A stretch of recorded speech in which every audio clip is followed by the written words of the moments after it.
There aren't too many things that beat an open country road, a full tank of fuel, and a friend driving a similar sporty car to the one you're driving.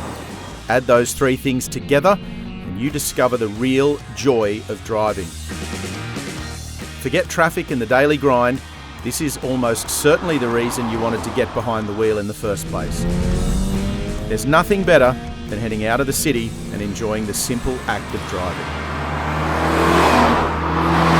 Rob, you and I talk a lot about the joys of driving, and when it comes to, defining what it is we love about driving, because we get to drive all manner of crazy performance vehicles, but when you really drill it down, simplicity is what most defines the joy of driving. So, lightweight, front engine, manual transmission, forget an automatic, rear-wheel drive, an engaging car, and that's why I've chosen to bring along a new BRZ 86, same car, effectively under the skin. They really nail that joy of driving and that sense of engagement. Absolutely they do, Trent. However, I've got a bit of a surprise for you. I've brought along my own driver engagement machine. Press pause for a moment. If you're watching this at home, you are aware that they've already clicked on the video. So they know that's an MX-5.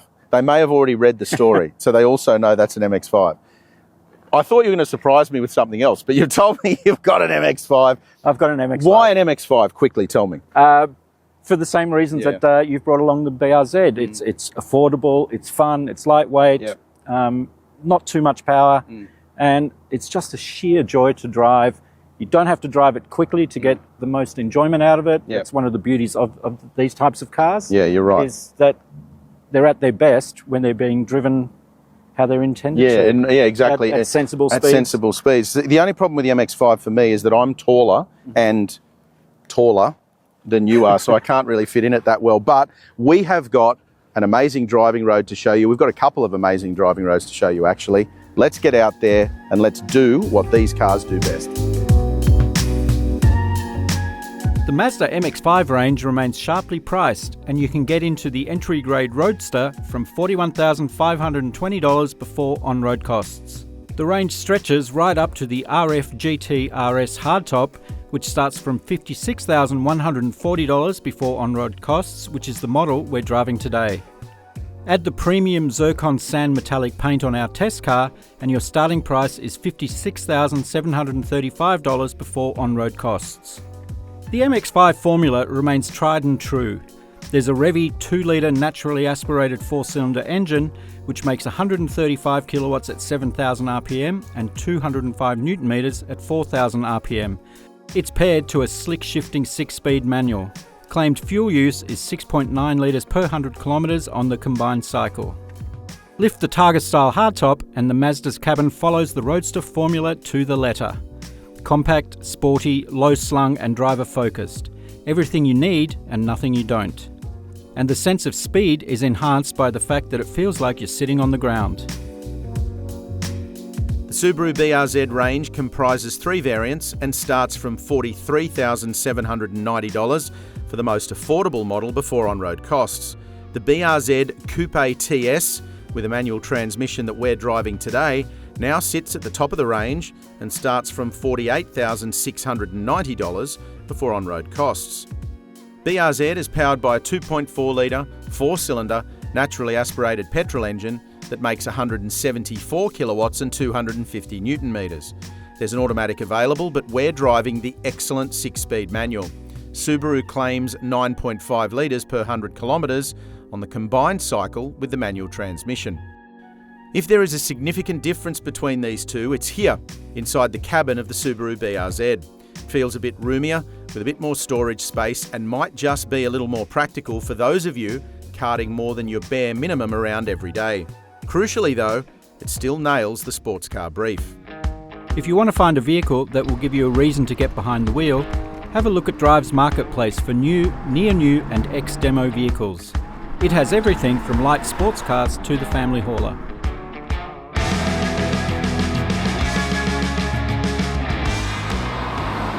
All right, mate, I'm going to tell you why I selected the BRZ, because I do know that the MX-5 is legendary and everybody loves it, but this BRZ, this new one, this is exactly what we asked for when it was first released. We told Subaru it needed more engine, needed a little bit more power, We felt like it was a little bit underpowered, and now they've given it exactly what we asked them to give it. And this ticks every box. It's front engine, manual transmission, rear wheel drive, lightweight, feels really engaging.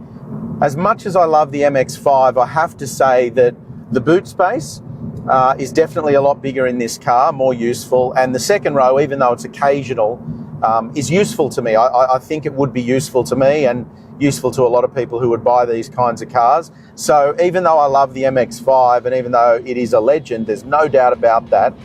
For me, it's the BRZ in 2024, but only just. Boot space, back seats, do you really need them to have a car that you can enjoy on the weekends and have a bit of fun with? I'll tell you why I chose the MX-5, and you touched on it earlier. It is a legend, and it's for that very reason that I find myself here in the MX-5 today, mate. It's the original gangster, and its recipe is largely unchanged. Sure, they've put some sprinkles on the chocolate cake, but it is still fundamentally just a plain old chocolate cake. It's small, it's lightweight, it's agile, doesn't have too much power, but just enough to have a bit of fun.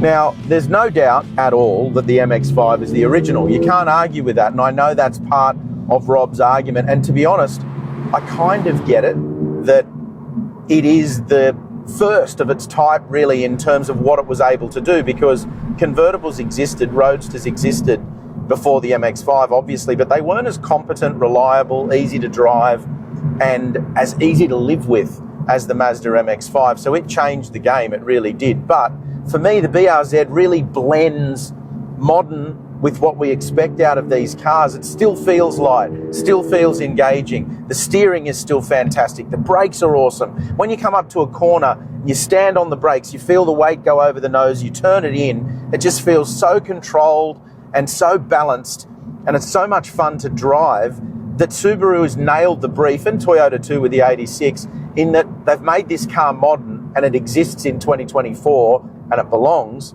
But what they've also done is encapsulated that really, really free-spirited, I guess, enjoyment that we get out of a lightweight rear-wheel drive sports car. One of the MX-5's real charms for me is just its tactile nature. There's a real satisfying snick every time you change gears. The throw's nice and short, so you feel like you're getting some accuracy into your driving. The steering feel is beautiful as well. It feels really sharp, really responsive, and really quite darty. That's because it's nice and small, so there's not a lot that has to rotate around corners. You can just chuck it at corners, as they like to say. And when you link together some corners, it just feels really rewarding, all without having to break the bank in terms of speed limits. You don't need to be going quickly to have some fun in this. I'm doing 80 k's an hour here in an 80k zone, and it feels like I'm going 1,000,000 miles an hour.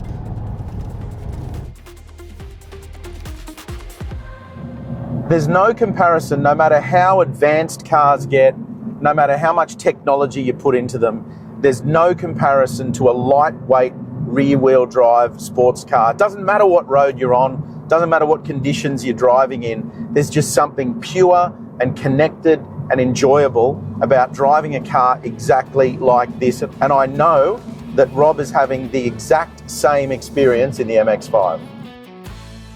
I just love the throttle response in this. It's not the sharpest tools in the shed, as we know, but when you come out of a corner and step on it, it just really responds. The chassis itself is beautifully balanced. Just feels absolutely planted. There's no hint of slip in the rear. It is what we call an engaging car to drive. You feel connected to it. It's very much an analog experience in today's digital world. There aren't too many nannies to distract you. It's just you, this glorious little gearbox, and some corners, and just having a bit of fun behind the wheel. We don't get to do that very often. Well, mate, what do you reckon? Let's pull over and we'll swap, because I'm convinced that I've chosen the right car and you're convinced that you've chosen the right car. Sounds like a good plan, mate. And you're right, I am convinced I've chosen the right car, but I'm happy to entertain thoughts on your steed. Now, I know I've waxed lyrical about the back seat. You can't drive from the back seat, all right? Go on then. What am I looking for here? First of all, see if you can fit in. Yeah, right. You might want to take the Did you top off. Did you put the seat back for me? No. Oh, yeah, thanks. All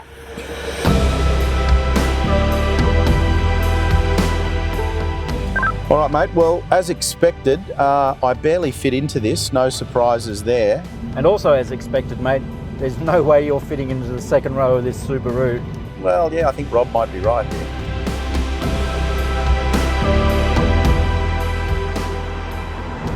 Well, I hate to admit it, but I can see what Trent was talking about.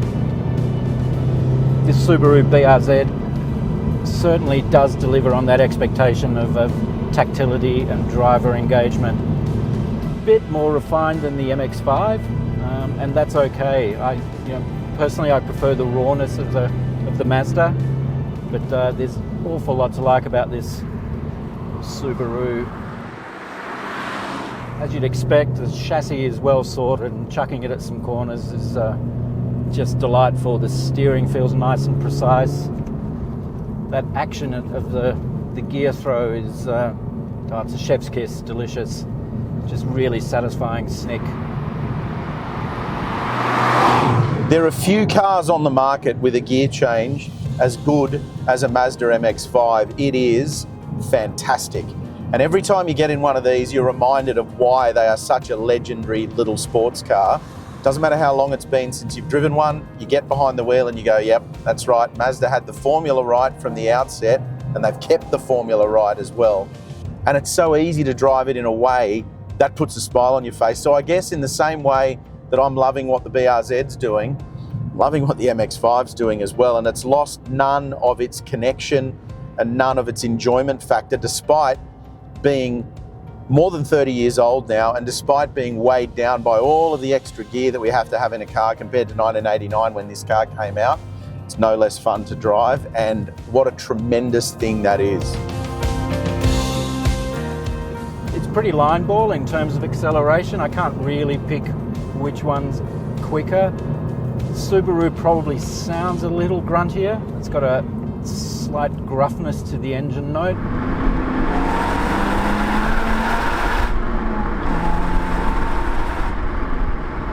But like the Mazda, the philosophy remains is that this is a car that you can drive without driving like an idiot and still have a ton of fun behind the wheel.